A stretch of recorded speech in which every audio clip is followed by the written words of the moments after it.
పరం బ్రహ్మ నిత్యం తదేవ త్వం అస్మి తదేవ అహం అస్మి. జగద్గురువులైనటువంటి ఆదిశంకరాచార్యులు వారు బోధిస్తున్నారు. తపోయజ్ఞదానాదిభిః శుద్ధ బుద్ధిః విరక్తో నృపాదౌ పదే తుచ్చ బుద్ధ్యా పరిత్యజ్య సర్వం యదాప్నోతి తత్వం పరం బ్రహ్మ నిత్యం తదేవాహమస్మి పరం బ్రహ్మ నిత్యం తదేవ త్వం అస్మి. అంటే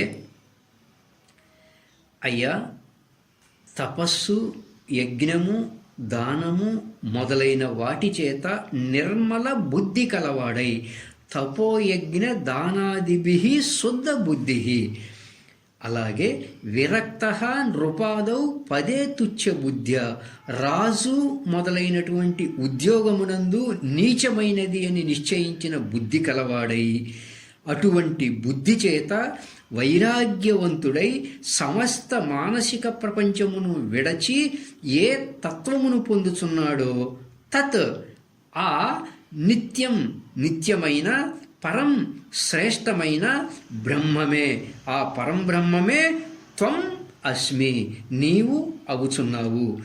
ఆ నిత్యమైన శ్రేష్టమైన ఆ పరం బ్రహ్మమే నేను అగుచున్నాను అని బోధిస్తున్నారు. అంటే తపస్సు, యజ్ఞము, దానము మొదలైనటువంటి కార్యముల ద్వారా శుద్ధ సాత్వికమై ఉన్నటువంటి నిర్మలమై ఉన్నటువంటి బుద్ధిని సంపాదించుకోవాల్సి ఉంటుంది మనమందరము కూడా. అంటే మలిన సాత్వికమై ఉన్నటువంటి అంతఃకరణంని మనస్సు అంటాం. అంటే మలినమై ఉన్నటువంటి అంతఃకరణాన్ని మనస్సు అంటాం. అనగా బాహ్య ప్రపంచ వస్తు విషయాలతో వ్యామోహం చెందటం, దేహంతో వ్యామోహం చెందటం, మనసు ఆలోచనలతో వ్యామోహం చెందటం అనేటువంటి కార్యములు వాటితో వ్యామోహం చెందుతూ ఉన్నంత కాలము మనస్సు అనేటువంటి వస్తువులో తామసిక రాజసిక సంబంధ సంస్కారాలే ప్రవేశిస్తూ ఉంటాయి. కాబట్టి ఆ కారణంగా అటువంటి తాజసిక రాజసిక సంబంధ సంస్కారాలతో ఉన్నటువంటి ఆ అంతఃకరణాన్ని మలిన అంతఃకరణము అన్నారు. దాన్నే మనస్సు అన్నాం. అందువల్ల మలిన సాత్వికమై ఉన్నటువంటి అంతఃకరణము ఇంద్రియాలతో సంబంధం పడి ఎప్పుడూ కూడా ప్రకృతిలో ప్రపంచ విషయాలతో వ్యామోహంలో చెందేదిగా ఉంటుంది, దేహంతో వ్యామోహం చెందేదిగా ఉంటుంది, మనసు ఆలోచనలతో వ్యామోహం చెందేదిగా ఉంటుంది. దాన్ని బట్టి చూచినట్లయితే లోకములో సర్వ మానవులు కూడా చాలా వరకు ఈ మనోసంబంధ జీవులుగా చెప్పాల్సి ఉంటుంది. ఈ లోకములో మనోసంబంధ జీవులని, బుద్ధి సంబంధ జీవులని జీవుల్ని రెండు రకాలుగా చెప్తారు. బుద్ధి సంబంధ జీవులు అన్నట్లయితే శుద్ధ సాత్వికముతో చేరి ఉన్నటువంటి అంతఃకరణాన్ని బుద్ధి అని అంటారు. అంటే సాత్వికంతో చేరి ఉన్న అంతఃకరణాన్నే బుద్ధి అంటారు. సాధారణంగా మనస్సు, బుద్ధి, అహంకారము, చిత్తము అనే పేర్లు మనం వాడుతూ ఉంటాం. ఇవి నాలుగుగా లేవు. ఈ నాలుగు కూడా ఒక్కటే. అంతఃకరణము లోన ఉండి పనిచేసే వస్తువు ఒక్కటే. బహిఃకరణములు అన్నప్పుడు అవి 5 ఉంటాయి. అందువల్ల వాటిని ఇంద్రియములు అని అంటాం, కరణములు అని అంటాం. అలాగే జ్ఞానేంద్రియాలు 5, కర్మేంద్రియాలు 5 ఉన్నాయి. కాబట్టి ఇంద్రియములు అని, కరణములు అని బహువచనం వాడతాం. లోన ఉండి పనిచేసేదాన్ని అంతఃకరణం అంటామే కానీ అంతఃకరణములు అని అనం. ఎందుకంటే లోపల ఉన్నది ఒకటే. ఒక్కదానికే అందరం నానా అవస్థలో పడుతూ ఉన్నాం. అంతఃకరణములు అంటే ఇక మన వ్యవహారం ఎలా ఉంటుందో ఆలోచించండి. అందుచేత లోన ఉన్నది అంతఃకరణము ఒక్కటే, బయట ఉన్నవి 5. బయట ఉన్నవి 5 ఎందుకంటే ఒకటే పెట్టచ్చు కదా. లోపల 1 అన్నావు, బయట కూడా ఒకటే పెట్టకపోయాడా ఆ భగవంతుడు? అంటే బయట ఉన్నవి పంచభూతాలు, పంచభూతాల్లో పంచ విషయాలు ఉన్నాయి. ఆకాశంలో శబ్దం ఉంది, వాయువులో స్పర్శ ఉంది, అగ్నిలో రూపం ఉంది, జలములో రుచి ఉంది, భూమిలో వాసన ఉన్నది. ఈ 5 విషయాలు ఒకే దాంట్లో ఉన్నట్లయితే ఒక ఇంద్రియమే పెట్టేవాడేమో భగవంతుడు కూడా, పరమాత్మ.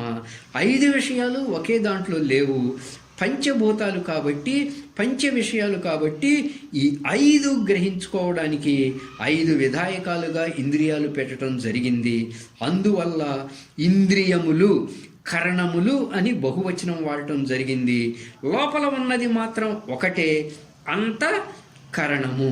ఆ ఒక్కటే ఉన్న అంతఃకరణమే మలినమై ఉంటేనేమో మనసు అన్నాం, శుద్ధమై ఉంటేనేమో బుద్ధి అన్నాం. అందువల్ల బుద్ధి అనేది మనల్ని ఏం చేస్తుందయ్యా అంటే పారమార్థిక మార్గంలో, పరమాత్మ మార్గంలో తీసుకుపోయేదిగా ఉంది. నివృత్తి మార్గములో పయనింపజేసేదేమో బుద్ధి భాగము, ప్రవృత్తి మార్గములో పయనింపజేసేదేమో మనసు భాగము. ఆ బాహ్య ప్రపంచంతో, ప్రపంచ వస్తు విషయాలతో వ్యామోహం చెందటం, దేహంతో వ్యామోహం చెందటం, మనసు ఆలోచనలతో వ్యామోహం చెందటం ఉంటుందే, అదేమో మనసు భాగము. దైవం వైపుకి, పరంబ్రహ్మము వైపుకి తీసుకుపోయేదేమో బుద్ధి భాగము. అందువల్ల లోకములో మహాత్ములనేమో బుద్ధిజీవులు అంటారు. అందుకే శ్రీకృష్ణ పరమాత్మ 2వ అధ్యాయంలో బుద్ధౌ శరణౌ అన్విచ్ఛ అంటారు. ఓ ధనంజయ, నీవు సమత్వ బుద్ధి యోగమును ఆశ్రయింపుము. బుద్ధిని శరణు వేడే విధానంగా నువ్వు ప్రయత్నం చేయి. అదే కోరుకో, నువ్వు అదే శ్రేయస్సు, అది నీకు మేలు చేస్తుందయ్యా. మోక్ష మార్గం వైపుకు తీసుకుపోతుంది, బ్రహ్మానుభూతిని పొందింపజేస్తుంది అని పరమాత్మ చెప్పారు. అలాగే 2వ అధ్యాయంలోనే బుద్ధియుక్తో జహాతి ఇహ ఉభే సుకృత దుష్కృతే, అంటే బుద్ధితో కూడుకొని ఉండు అర్జున అని చెప్తారు. మనసు అనే విషయం వచ్చినప్పుడు ఏమన్నారయ్యా అంటే చంచలం హి మనఃకృష్ణ అన్నాడు అర్జునుడు 6వ అధ్యాయంలో. ఈయనేమన్నాడు అసంశయం మహాబాహో అని పరమాత్మ కూడా అదే అధ్యాయంలో బదులిచ్చారు. చంచల స్వభావం కలిగి ఉండేదేమో మనసు అనే భాగంలో చేరి ఉన్నది, నిశ్చల విధానం కలిగి ఉండేటువంటిదేమో బుద్ధి అనే భాగంలో చేరి ఉన్నది. కనుక నిశ్చలమై ఉన్న అంతఃకరణాన్నేమో బుద్ధి అన్నారు. దాంట్లో సాత్వికం ఉంటుంది కాబట్టి దాన్ని బుద్ధి అన్నాం. అట్టి బుద్ధి పారమార్థికమైనటువంటి ఆత్మ యొక్క, బ్రహ్మము యొక్క స్వరూపానుభూతి అవగాహనను కలగజేసేది శుద్ధ అంతఃకరణము. కాబట్టి అందరిలో ఉన్న అంతఃకరణము మనసు అనే భాగంలో ఉండే పనిచేస్తూ ఉన్నది. కనుక మనసు అనే భాగంగా ఉన్నప్పుడే దాంట్లో సంస్కారాలన్నీ కూడా చేరి ఉంటాయి. రాజసిక, తామసిక సంస్కారాలు చేరి ఉంటాయి కాబట్టి దానిని మల దోషము అన్నారు. బాగా గుర్తుపెట్టుకోండి. మనసులో రాజసిక, తామసిక సంస్కారాలు చేరి ఉంటే దాన్ని మలదోషము అన్నారు. ఈ మలదోషము అనే దాని కారణంగా అసంఖ్యాకంగా ఆలోచనలు అనేవి పుట్టుకొస్తూ ఉన్నాయి.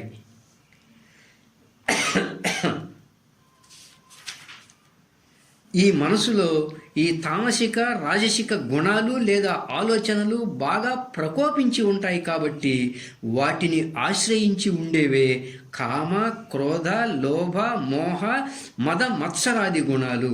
అవి కూడా అక్కడే తిష్ట వేసుకుని కూర్చుంటాయి. ఇది ప్రవృత్తి మార్గములో వెళ్ళే భాగంగా ఉంది కాబట్టి ఆ భాగములో అవన్నీ చేరి ఉంటాయి. ఇక నివృత్తి మార్గములో వెళ్ళేటువంటి బుద్ధిలో ఇవి చేరవు. ఎందువల్ల అంటే ఇవన్నీ తొలగిపోతేనే దాన్ని శుద్ధ బుద్ధి అంటారు. శుద్ధ బుద్ధిలో ఉంటే మొత్తం నశిస్తాయి. అంటే బ్రహ్మాగ్ని, ఆత్మాగ్ని ద్వారా అవి నశింపబడతాయి. బుద్ధిలో చేరి ఉన్నట్లయితే, అలా చేరి ఉంటే బుద్ధి అనం కదా. ఈ వర్గమంతా చేరి ఉన్న భాగాన్నే మనసు అంటాం. కాబట్టి మిత్రులారా, లోకంలో ఎక్కువ మంది మానవులు మనసు అనే దాన్ని దగ్గర పెట్టుకొని మనసు అనే భాగంలో చేరి ఉండే బాహ్య ప్రపంచ వస్తు విషయాలతో సంబంధం, దేహంతో సంబంధం, మనసు ఆలోచనలతో సంబంధం పడి సందర్భానుగుణ్యంగా కామావేశము, క్రోధావేశము, లోభావేశము, మోహావేశము, మద మత్సరాది ఆవేశముగా మనసు అనే భాగం ఎక్కువగా పనిచేస్తూ ఉంది. కాబట్టి ఈ మనోభాగములో ఉండి మనం జీవించినంతకాలము జీవితములో అశాంతి, దుఃఖములే మిగిలి కనపడతాయే కానీ మనం కోరుకునేటువంటి శాంతి సుఖాలు సమగ్రంగా పొందే అవకాశం అనేది మాత్రం ఉండదు. అందువల్ల ఈ మనోభాగముగా ఉన్న దానిని మనం బుద్ధి మార్గంగా మార్చాలి. అంటే మనసుని బుద్ధిగా మార్చాలి. పారమార్థిక ప్రయోజనాన్ని పొందాలి అంటే, మోక్ష ప్రయోజనాన్ని పొందాలి అంటే, ఆత్మానుభూతిని పొందాలి అంటే, ఎవరి జీవితాన్నైనా సరే ఎవరు సార్థకం చేసుకోవాలి అంటే, జన్మ సాఫల్యతను చేసుకోవాలి అంటే, ఏ యొక్క అంతఃకరణం మనోభాగములో ఉండి పనిచేస్తుందో దాన్ని బుద్ధిగా మార్చాలి. బుద్ధిగా మార్చగలిగితే అప్పుడు మన జీవన విధానమే మారిపోతుంది, మన ఆచరణ విధానం మారిపోతుంది. మనం అనుకునే యొక్క పరమ ప్రయోజనాన్ని పొందే అవకాశం ఉంటుంది. ఆ పరమ ప్రయోజనమే పరం బ్రహ్మ నిత్యం తదేవ త్వం అస్మి. పరం బ్రహ్మ నిత్యం తదేవ త్వం అహమస్మి. అయితే మలినములతో, దోషములతో ఉన్నటువంటి ఈ మలిన అంతఃకరణాన్ని, ఈ మలినమైన మనసుని మనం ఎట్లా శుద్ధి చేయాల్సి ఉంటుంది? దానికోసంగానే ఆది శంకరాచార్యులు వారు ఇక్కడ బోధిస్తూ ఉన్నారు.